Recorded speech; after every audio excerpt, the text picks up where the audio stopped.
السلام علیکم ورحمۃ اللہ وبرکاتہ۔ الحمد للہ الذی وکفی وعلی عبادہ الذین اصطفی، اما بعد۔ معزز سامعین حضرات و ناظرین، میں آج زکوٰۃ کے متعلق چند باتیں آپ کے سامنے رکھنا چاہتا ہوں، جس میں سے میں خاص طور سے آپ کے سامنے زکوٰۃ کی تعریف، حکم اور کس کو دینا چاہیے،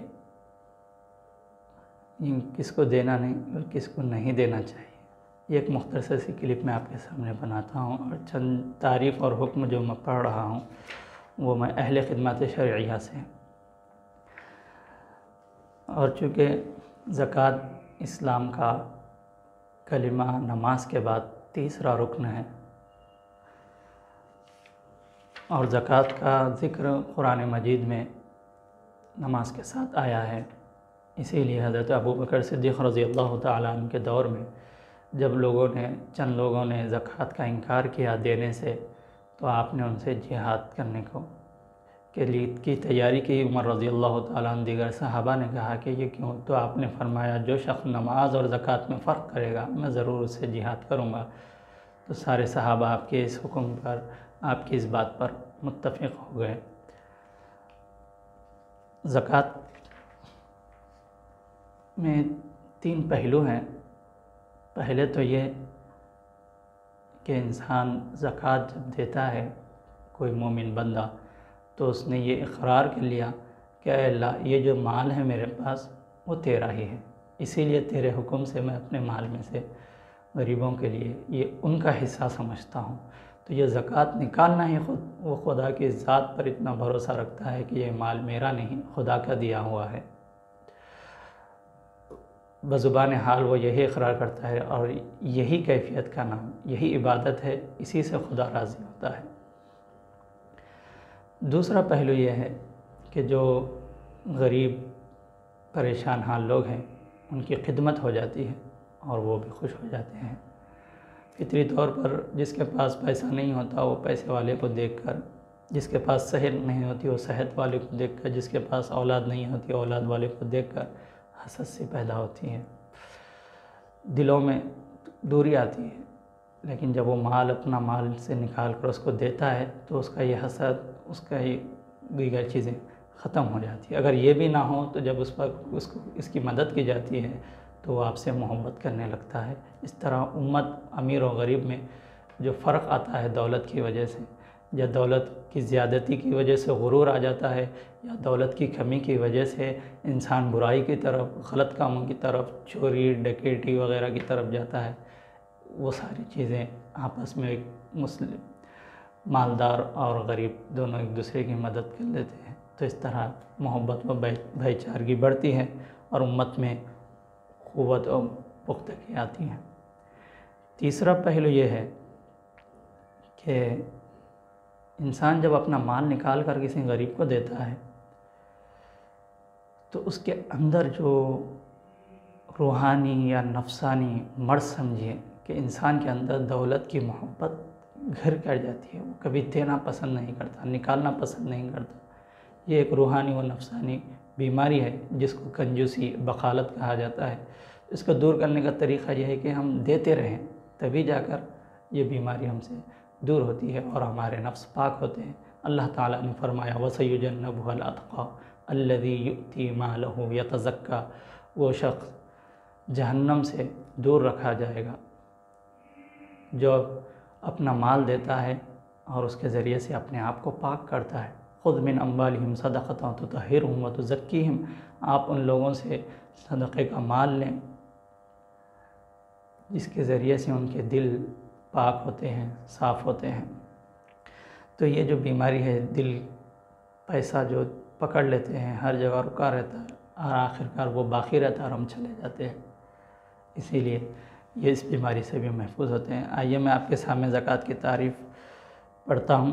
زکوٰۃ کے معنی لغت میں پاک ہونے اور برکت اور بڑھنے کے ہیں، اور اصطلاح شرع میں اپنے مال کے ایک حصے کا جس کا شریعت نے مقرر کر دیا ہے خالصاً للہ، کسی مسلمان فقیر کو جو سید نہ ہو اور سید کا شرعی غلام بھی نہ ہو، پوری طرح اس فقیر کو مالک کر دینا، چونکہ اس فعل سے باقی مال پاک ہو جاتا ہے اور اس میں حق تعالیٰ کی طرف سے برکت عنایت ہوتی ہے اور اس مال کی دنیا میں ترقی ہوتی ہے اور آخرت میں اللہ پاک اس کا 10 گنا بلکہ اس سے بھی زیادہ ثواب عطا فرماتا ہے۔ اس لیے اس کا نام زکوٰۃ رکھا گیا، کیونکہ ہم نے ابھی جو آیتیں پڑھی کہ وہ مال دیتا ہے تو اپنے نفس کو پاک کرتا ہے تو اپنے مال کو بھی پاک کر دیتا ہے، تو اس وجہ سے اس کا مال اور اس کی جان اور اس کا مال دونوں بھی زکوٰۃ کی وجہ سے پاک ہو جاتے ہیں۔ دوسرا، زکوٰۃ کا حکم۔ زکوٰۃ ہر مسلمان عاقل بالغ پر، خواہ مرد ہو یا عورت، فرض عین ہے۔ صاحب نصاب پر زکوٰۃ کی فرضیت کا منکر کافر ہے، یعنی کوئی یہ کہے کہ میں زکوٰۃ کو فرض نہیں مانتا، پھر وہ کافر ہو جائے گا۔ زکوٰۃ کا ادا نہ کرنے والا فاسق اور دیر سے ادا کرنے والا گنہگار اور ادا سے روکنے والا مستحق قتل ہے۔ یہ تھا زکوٰۃ کا حکم۔ اب چونکہ ایک مختصر سی میں آپ کے سامنے بنانا چاہتا تھا، اس لیے پھر تفصیلی انشاءاللہ ضرور بناؤں گا۔ ایک ان اشخاص کو ہم زکوٰۃ نہیں دے سکتے جو اپنے اصول یعنی باپ، ماں، دادا، دادی، نانا، نانی، دوسرے اپنے فروع یعنی بیٹا، بیٹی، پوتا، پوتی، نواسا، نواسی۔ نمبر 3، زوجین یعنی شوہر اپنے بیوی کو اور بیوی اپنے شوہر کو زکوٰۃ نہیں دے سکتی۔ نمبر 4، غنی یعنی مالدار، یعنی وہ شخص جو خود نصاب کا مالک ہو۔ اس طرح اس کا نابالغ لڑکا، البتہ اس کے بالغ لڑکا، لڑکی اور باپ اور زوجہ اگر فقیر ہوں تو ان کو زکوٰۃ دی جا سکتی ہے۔ نمبر 5، بنی ہاشم، اس کو ہم سید کہتے ہیں، یعنی آل علی، آل عباس، آل جعفر، آل عقیل، آل حارث بن عبد المطلب۔ ایک چیز ہم یہ پریشان ہوتے ہیں، کہیں بیوی سید ہوتی ہے تو ہم شوہر کو دے سکتے ہیں اور ان کے بچوں کو بھی زکوٰۃ دے سکتے ہیں۔ کبھی ایسا ہوتا ہے کہ وہ لوگ مستحق ہوتے ہیں، ہم سمجھتے ہیں کہ سید ہے اس لیے ہم نہیں دیتے۔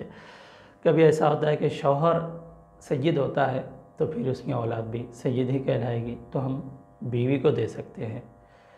نمبر 6، کافر، اس کو بھی ہم زکوٰۃ نہیں دے سکتے۔ زکوٰۃ کی ادائیگی میں افضل یہ ہے کہ ترتیب ذیل کا لحاظ رکھے۔ اولاً اپنے محتاج بھائی بہنوں کو، اکثر لوگ یہ سمجھتے ہیں کہ بھائی بہن کو بھی نہیں دینا چاہیے، بلکہ ان کو ہم زکوٰۃ دے سکتے ہیں۔ بھائی بہنوں کو دے، پھر ان کی اولاد کو، پھر چچا اور پھوپھی کو، پھر ان کی اولاد کو، پھر ماموں اور خالہ کو، پھر ان کی اولاد کو، پھر ذوی ارحام یعنی قرابت داروں کو، پھر پڑوسیوں کو، پھر اپنے ہم پیشہ اشخاص کو، پھر اپنے شہر یا گاؤں کے رہنے والوں کو، پھر ان میں معذور، اندھے، لنگڑے، اپاہج، غرض جو قابل کسب نہ ہوں، جو کما نہیں سکتے، ان کو مقدم رکھا جائے۔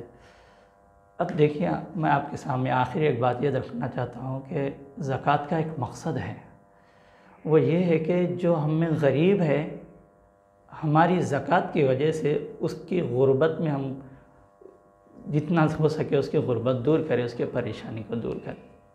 مثال کے طور پر میں بہت سارے لوگوں کو ایسے دیکھا ہوں کہ ماشاءاللہ ان کے پاس 50,000 زکوٰۃ نکلتی ہے، تو وہ 2 آدمیوں کو 25,000 دے دیں، بہت اچھا ہوتا ہے، لیکن وہ کرتے یہ ہیں کہ 500 کی ساڑیاں لے لیے، 100-200 ساڑیاں، لمبی قطار لگی ہوئی ہے، اب لوگوں میں بانٹ رہے ہیں، ساڑی بانٹ دیتے ہیں، کسی چھوٹی چھوٹی چیزیں میں۔ دیکھیے، ہمارے پاس 10 باٹل پانی ہے اور 20 آدمی آ گئے پینے کے لیے، تو ہم کیا کریں گے؟ آدھا باٹل سب کو پلائیں گے، لیکن اس کے بجائے ہم اس کا ایک فوارہ مار کے سب کے اوپر پانی چھڑک دیے، بولے کہ جاؤ ہم آپ کو کچا کر دیے، جاؤ، اس سے پیاس تو نہیں بجھے گی، کچے ضرور ہو جائیں گے۔ تو اسی طرح ہم نے پانی تو ختم کر دیا، لیکن آگے والے کی پیاس نہیں بجھی۔ ایسے ہی ہم کو چاہیے کہ زکوٰۃ تو ہم نکالتے ہیں، میں یہ نہیں کہوں گا کہ زکوٰۃ ادا نہیں ہوئی، بلکہ زکوٰۃ ادا ہو گئی، لیکن زکوٰۃ دینے کا جو مقصد تھا غربت دور ہو جائے وہ نہیں ہوا، یعنی ہم نے زکوٰۃ کو بھیک بنا دیا، زکوٰۃ کو بھیک بنا کر پورے فقیروں میں بانٹ دی۔ حالانکہ رشتہ داروں میں کوئی پریشان حال ہوتا ہے، آج تو حالت ایسے ہے کہ بہت سارے لوگ پریشان ہیں، تو خدا را ہم یہ کام کریں کہ کس کو کس چیز کی ضرورت ہے وہ چیز اس کو دلا دے تو بہت خوشی ہو جائے گی۔ رشتہ داروں میں بعض لوگ پسند نہیں کرتے، تو یہاں تک فقہا نے اجازت دی کہ عیدی تحفہ انعام کے نام پر آپ دے دیں، تب بھی آپ کی زکوٰۃ ہو جائے گی۔ کسی کو واشنگ مشین کی ضرورت ہے، کسی کو سلائی مشین کی ضرورت ہے، کسی کو بائک گاڑی کی ضرورت ہے، بہت ساری چیزوں کی ہم ضرورت محسوس کرتے ہیں، لیکن زکوٰۃ جب آتی ہے تو فقیروں میں بھیک بنا کر بانٹ دیتے ہیں۔ خود اپنا بھائی، اپنا رشتہ دار، اپنا پڑوسی وہی پریشانیوں میں رہتا ہے، مارے عزت کے وہ پوچھتا نہیں ہے۔ اگر رمضان میں دینے سے وہ شک کرے گا کہ مجھے زکوٰۃ دی جا رہی ہے تو آپ غیر رمضان میں بھی اس کو پہلے دے سکتے ہیں۔ تو بہرحال زکوٰۃ کا مقصد یہ ہے کہ غریبوں کی غربت دور ہو جائے، تو ہماری زکوٰۃ کو بھیک بنانے سے بچیں۔ ایسا بھی کر سکتے ہیں کہ ہم 4 دوست ہیں، چاروں کی زکوٰۃ ایک جگہ کر کے 5ویں دوست کی ضرورت کو پورا کر دیں۔ ہو سکتا ہے میرے پاس 2000 ہی زکوٰۃ نکلتی ہے، کسی کے پاس 8000، کسی کے پاس 2000، اس طرح بھی پوروں کی ایک جگہ کر کے، یا خاندان کے سارے لوگ اپنی اپنی زکوٰۃ ایک جگہ جمع کر کے کسی کی پریشانی دور کر دے۔ کسی کوئی قرضے میں مبتلا ہے بیچارہ، 3-4 سال سے 1 لاکھ باقی ہے، اور ہم 5-6 آدمی مل کر 1 لاکھ زکوٰۃ جمع کر کے اس کا قرض ادا کر دے تو اس کی زندگی بن جائے گی۔ کپڑے سلا رہے ہیں، صوبوں کے کپڑے بنا کے بانٹ رہے ہیں، فقیروں کو تو عادت ہے وہ 10 جگہ سے لیتے ہیں، لے جا کے بیچ بھی دیتے ہیں، وہ لوگ اتنا پہنتے بھی نہیں ہیں، بعض تو ایسے رہتے ہیں ان کے پہننے کے لائق بھی نہیں رہتے، وہ لیتے ہیں وہ پھینک دیتے ہیں۔ زکوٰۃ تو پوری ہو رہی ہے، مقصد پورا نہیں ہو رہا ہے۔ آخر میں اللہ رب العزت سے دعا ہے کہ اللہ تیرے احکامات کا حق ادا کرنے کی توفیق عطا فرما۔ صلی اللہ تعالی علی خیر خلقہ محمد وعلی آلہ وصحبہ اجمعین والحمد للہ رب العالمین۔